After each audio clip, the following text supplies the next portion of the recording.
Here we go. All right, we ready to go? 10-4, good buddy. All right, good mic check. Ladies and gentlemen of LaffyCon, this is our first panel of the day. The one and only Brian Morris. Yay. And of course, you are a freelance writer, novelist, editor, independent publisher, comic scripter, former mortician's assistant. Yes, for a year I worked for a cemetery in the Champaign, Illinois area. Really? Yeah, my boss was a full-fledged mortician, and of course, he would be the last guy. He was trustworthy. He was the last guy that would ever let you down. And and the funny thing was, and this is also the truth, he was also a professional magician. Really? Yeah. I don't know what kind of tricks he tried to pull on you while you were there. I never slept. I never took a nap around the guy. And I have no idea what happened with any of the bodies after we interred them. So, but no, I did that for a year, and that was absolutely fascinating. And it's funny that as a writer, I do a lot of research on the subjects that I am writing about. And that's why it annoys the living poop out of me to see a TV show or a movie where you see the guy coming up after the big dramatic scene. It's like, oh, we missed the guy. Oh, and they throw the dirt on the casket. And then the guy starts shoveling dirt on top of it. And that drives me up the wall because I'm sitting there going, no. He's got to be in a vault, either polyvinyl chloride or concrete, and he's got to lay it down, and then they can put the dirt on it because it's only for keeping the grounds nice. Yeah. It has nothing to do with preservation of the body. That's your grim fact of the day. That is awesome. So mortician's assistant's got to look the best on your resume. It does. Yeah. My resume, my professional resume, like if I was looking for a real job. Yeah. It just shows you all the careers I've had in my lifetime. Yeah. That, you could interpret it as I have a wide base of knowledge to make business decisions, or I can't keep a job in a field for nothing. So, So you go from being a mortician's assistant yes. to working in the comic industry. Yes. And so was that something that you were working towards while you were doing the mortician's assistant job, or did that come later? Yeah, well, yes to both, actually, because back in the 80s and 90s, I did some small press comics work, and it was around that time, slightly after those, that I was doing, the mortician thing, and then I settled into some regular 9-to-5 work, but what really kicked it off was the fact that I got fired from my last job. Oh. Well, I worked at the water company in a municipality near you guys, about 31 miles to the west on I-74. Won't tell you the name. And they had a thing where the stock wasn't performing properly, so they had to let the last guy hired. And even at 11 years, was the last guy hired there. Ouch. Yeah, well, the thing was I'd already started my freelancing career because I was contributing to magazines and, I was writing plays and such. So they couldn't understand why I went through all 6 stages of grieving in about 45 seconds. I got my plan B, brother. Just let me out of here, okay? Right. So I used the severance pay to teach myself how to publish. Neat. Yeah, because Wow. they set me up with a reemployment agency. And of course, you go through the webinars. Would you like to, juggle bombs for a living? Would you like to, sweep streets for a living? And then they had a thing on, electronic publishing, and I'm like, what the heck? That's in my line. So I went through the webinar. It was a 1-hour webinar, and at the end of it, I felt like I'd been in a tent revival, because all I could see was the potential for publishing in this. And so I took my severance and started investing it in further training and my supplies and everything. And through parlaying of credits, etc., that's where I am now. So, and we're doing okay. Yeah, it definitely seemed like Very it worked nice. out for the best. Definitely. Yeah. I'm really, and it led to comic work. Yeah. Right. And in fact, I'm editor-in-chief of a small company out in Oak Park, Illinois. Yeah. Very nice. And what's that called? It is Silver Phoenix Entertainment, silverphoenix.net. Ding. In fact, we just did a Kickstarter campaign that ended last night, and we Yes. got 110% of our goal. That is awesome. Excellent. Thank you. And it's work. It's serious work, but we're tickled with the titles we have coming out. We have 2 of them in particular right now. The one we had the Kickstarter for was The Haunting Tales of Bachelor's Grove, which is based on a real-life haunted cemetery in Midlothian, Illinois, in the southwest suburbs of Chicago. I've been there. I am not prone to fearing the supernatural. I tell people I don't disbelieve. This scared the crap out of me.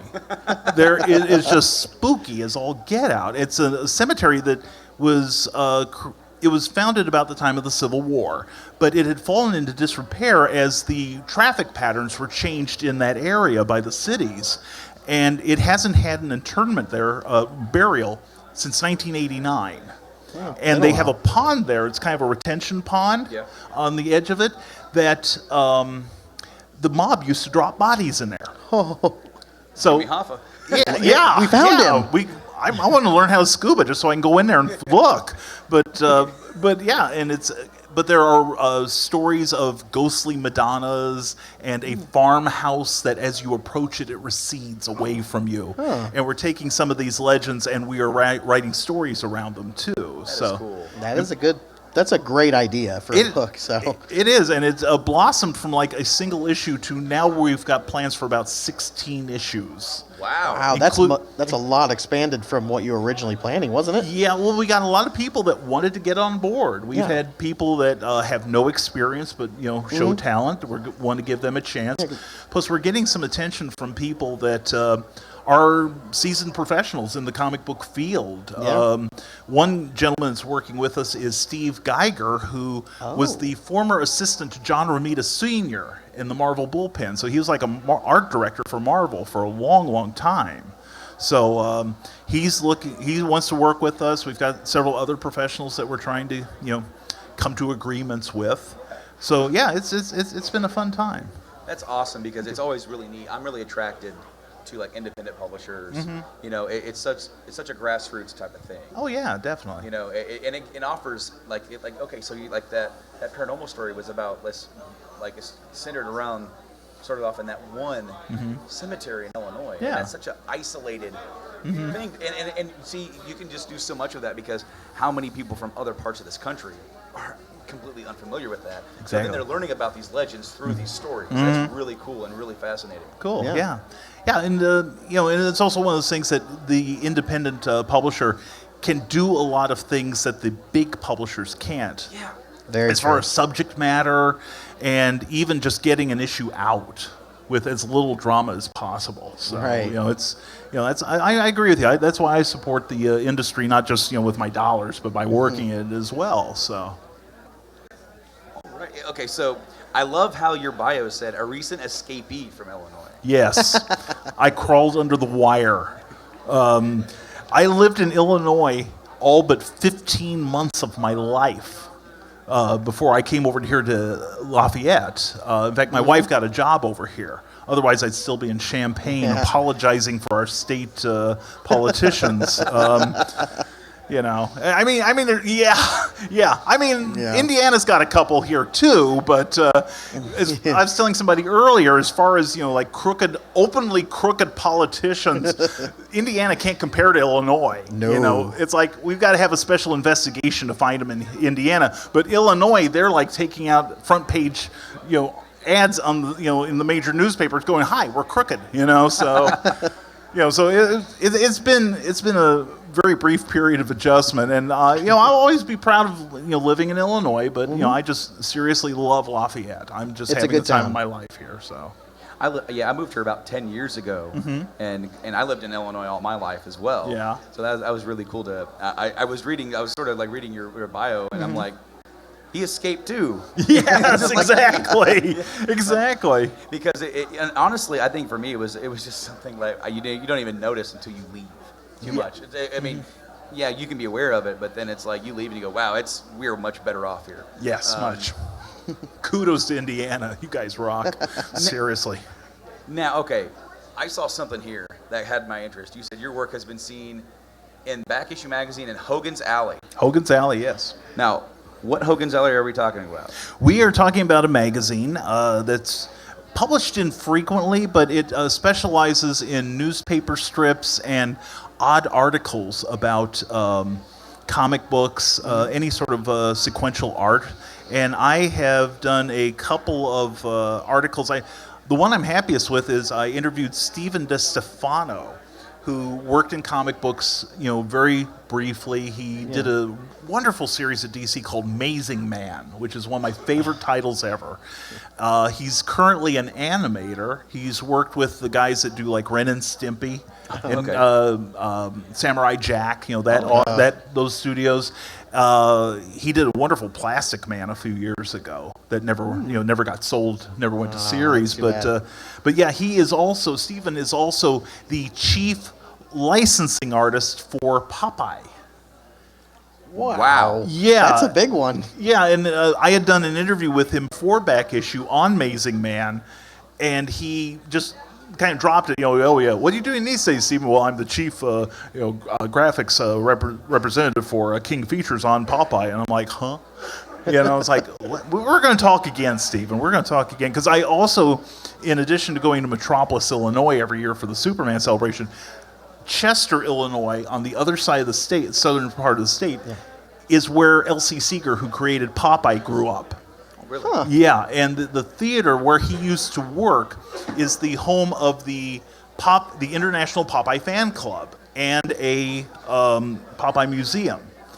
And in fact, many of the people, if you go check out Chester, Illinois, many of the people who lived there at the time that L.C. Seeger did made their way into the comic book, or into the comic strip rather, Thimble Theater. Wow. Like Olive Oil is based on a local businesswoman. Wimpy is the manager at the theater he worked at.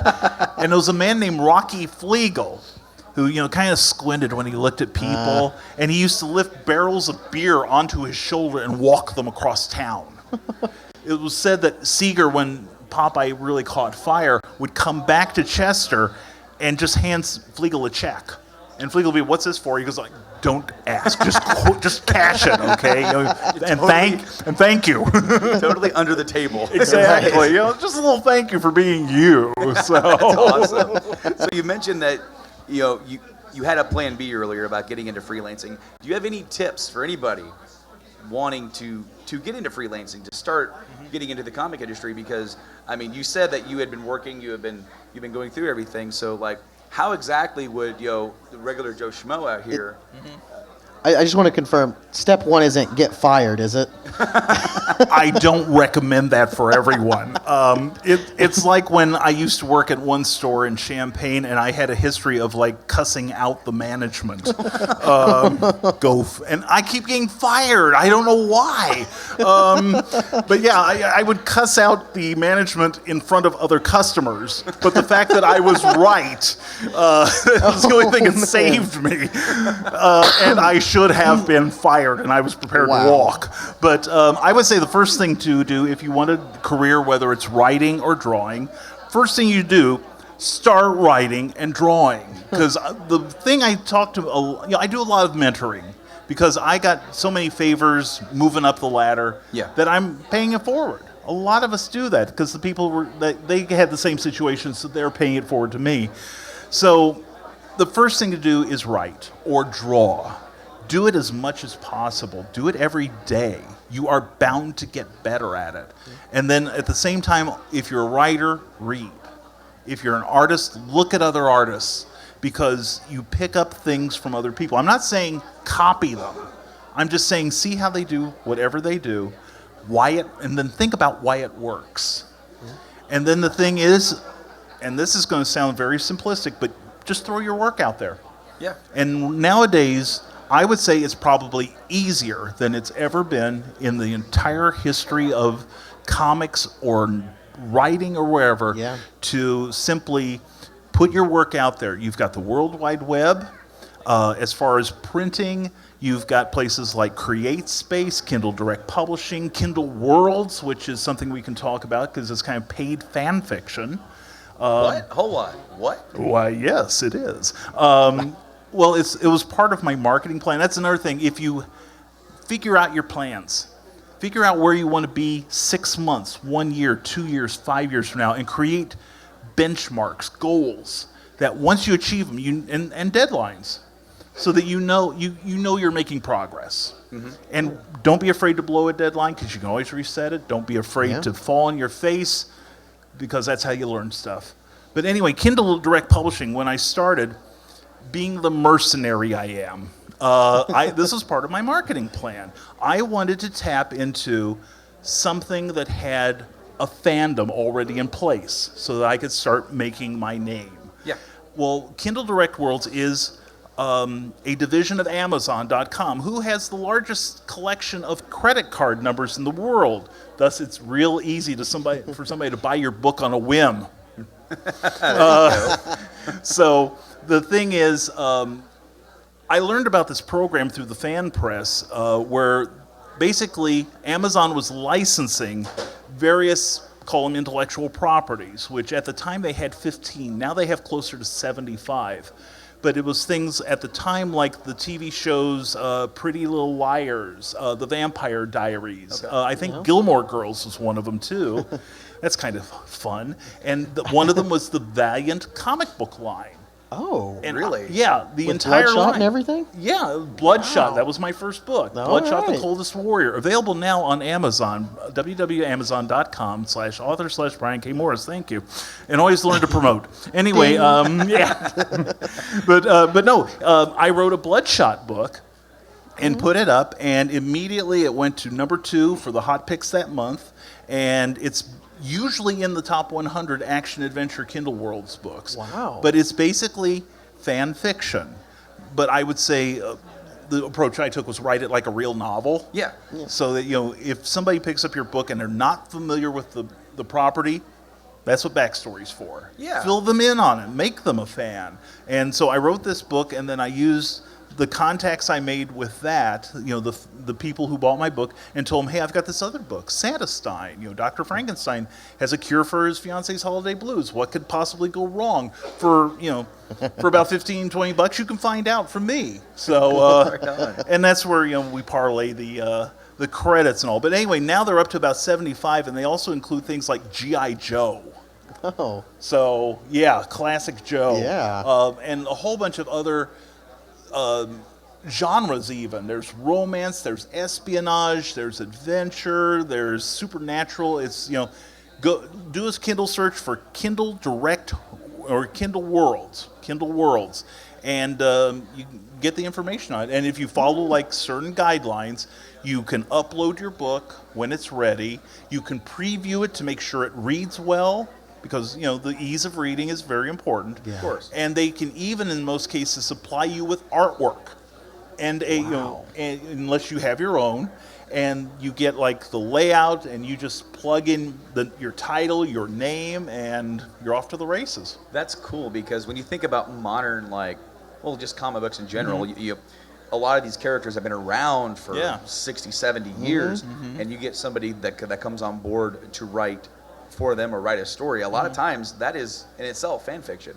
Exactly, exactly. So especially like in the last 40 years, the generation that came in the late 60s were the people that read comics in the 40s and 50s, and now they get to follow their dream, and they in turn inspire others to get into the industry and amplify on what they have created. So it's something that starts as like just an idea that you had about, just take for example, like any Batman book in the 80s that eventually turned into canon for the character, and villains like Bane or just left and right. You could just these little one-shot fan books basically turned into major things. Official fan fiction. Sure, That's really neat and really interesting. I had no idea that something like that existed. Me neither. Yeah.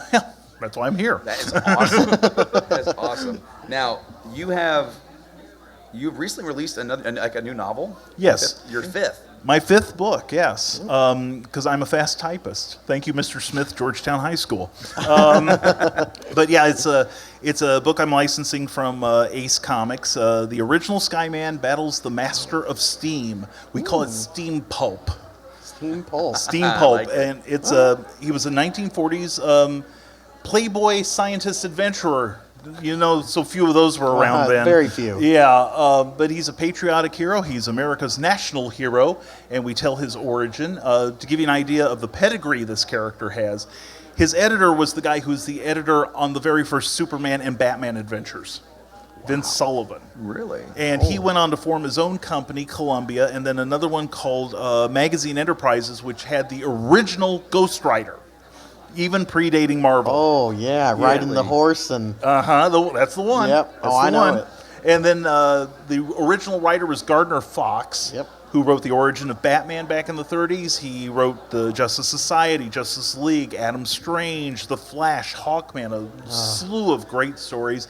And the original artist was a guy named Ogden Whitney, who isn't as famous as the other two, perhaps, but he worked on like Thunder Agents in the 60s. He did... let's see what else. He drew Two Gun Kid for a while for Marvel, did a couple things of Agent of S.H.I.E.L.D., and he did Herbie the Fat Fury, which was a short-lived book about this overweight nobody who looks like, he couldn't summon up enough brain power to light a match. But women were mad for, his parents saw he was this big loser, and then, but you get him away from his parents, it's like women fall over him. People are scared of him. Bad guys are frightened of him, and he gets powers from eating different lollipops. It's a wacky title. This is what like he's so famous much for. fun. So yeah. But yeah, Wow. that's my latest book. It's an action adventure book, kind of a Indiana Jones Rocketeer kind of book. So Agent Carter kind of thing. And that is available back at your booth? Yes, it is. Thank you for mentioning that. Also on Amazon.com. You're the man. But I will autograph anything at my table. Oh, neat. In Fantastic. fact, I will not autograph it for an extra 20. Oh, that's a bargain. That is is. a I will bargain. give bulk rates for entire libraries. Right on. So, I'm not sure how much left we have here. Are there any other questions? Yes, for this grill me, amazing- interrogate me. For this amazing gentleman? Nobody. Oh, Yes, we got sir. one. Questions? Yes, sir. Do any of your ideas come out of dreams that you have? Do any ideas come out of dreams that you have? That's a very good question. I actually have to say no, because I guess this shows how much I wanted to be a writer early on in my life. I started realizing my dreams had no real narrative flow to them. They were just like isolated instances, and the last dream I can remember in its entirety, I was in second grade and involved mummies and having to play dead, and none of the grown-ups believed me, which sounds like a good story at the onset, but just it was so choppy. It was hard for me to follow my own dream. And just about the time the zombie was trying to see or the mummy rather, was trying to see if I was alive by sticking his index finger in my mouth and see if I flinched, I woke up and I thought, okay, no more, never again. So I actually don't remember most of my dreams now. But the thing is, I have, I guess, trained my subconscious that I look at, say, a news story, and then I start playing what if. Like, what if my hero was involved in something like that? Or take the situation, and what kind of hero would be perfect to solve that problem? And then what would impede that hero from being able to do it easily? So that way you have your advantages, you have the character disadvantages, like Indiana Jones, he's looking for the Ark of the Covenant. He's got all this archaeological knowledge, but he's terrified of snakes, and there's like snakes all over in the big clue that's going to tell him where this thing is. So, I think all of your best characters will have something that holds them back, and part of for me at least, the fun of a story is watching that character struggle to overcome them. So, and that's almost, to me, almost more important than the main plot. So, All right. I have a question. I'm going to come out of the shadows for this one. I'm braced and prepared. Okay. Well, we are Journey into Comics, and I have to know, Yes. as a younger gentleman growing up, where did your journey begin? Where did you, what was the first book you read? What got you into being a comic book fan? It says here, That's good. and I quote, no children, no pets, and too many comic books. That is so true. So too many, I have too many comic books. I know what that's like. What are some of your favorite too many comic books? Oh, my favorites. Generally changes through the day, but I mentioned Herbie, I mentioned Amazing Man, Thunder Agents, Superman, Awesome. Hardcore Kryptonian fetish here. That just says hope. Yeah, No big exactly. deal. Which means the Kryptonians can't spell. It's an S. What are they thinking? But I love comics as a whole. I can remember my parents dropping me off at like a little mom and pop store and like, we'll go shop, you look at the funny books. And the first book I can remember was a Superman. Of course, at the time, we had the George Reeves TV show, and I dug that like crazy. And then when I was fairly young and I decided I might like to do this for some sort of living, I realized that somebody had to write those words in those little balloons. And I thought, well, why can't I do that? And so I started working. Like I said, I did small press. I did mini comics back in the 80s and 90s, which were basically, you take a sheet of typing paper, fold it twice, cut off one end, staple it down the middle, you've got a comic book. Take two sheets, you've got a 16-page comic book. Almost like an ash can comic. Just Exactly. Like a little, yeah. That's awesome. Yeah, and you fold it once, you've got an ash can. Yeah, so, awesome. Yeah, so that's how I got my initial training. And then I would submit things to the companies, but I just never quite, made that leap, or I had the wrong timing. I was almost guaranteed, like, I'm going to send them a script, and then about a month late or about a week later, I'd hear in the fan press that the company went under. So I thought it was me for a while.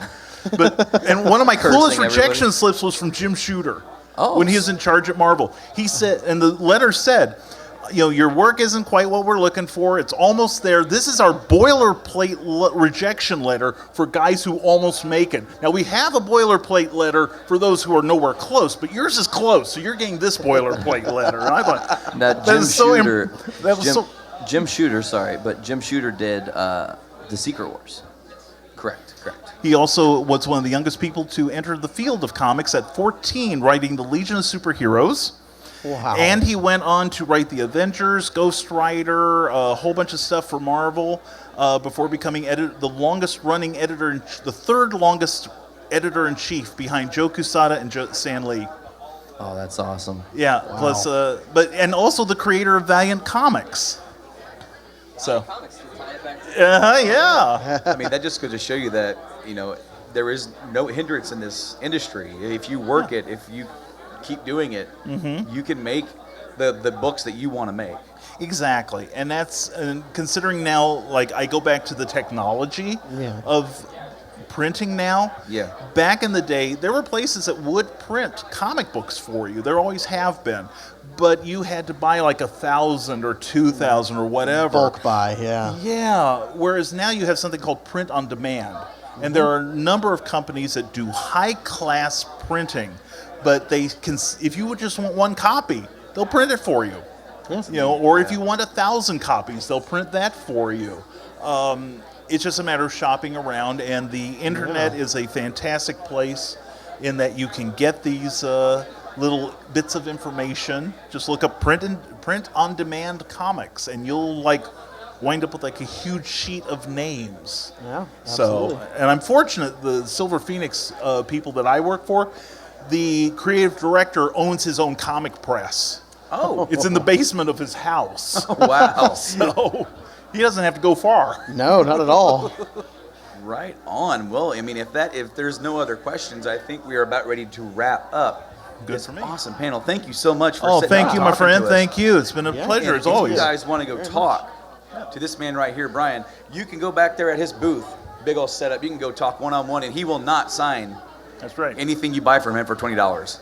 Exactly. Exactly. I can make it a real bargain.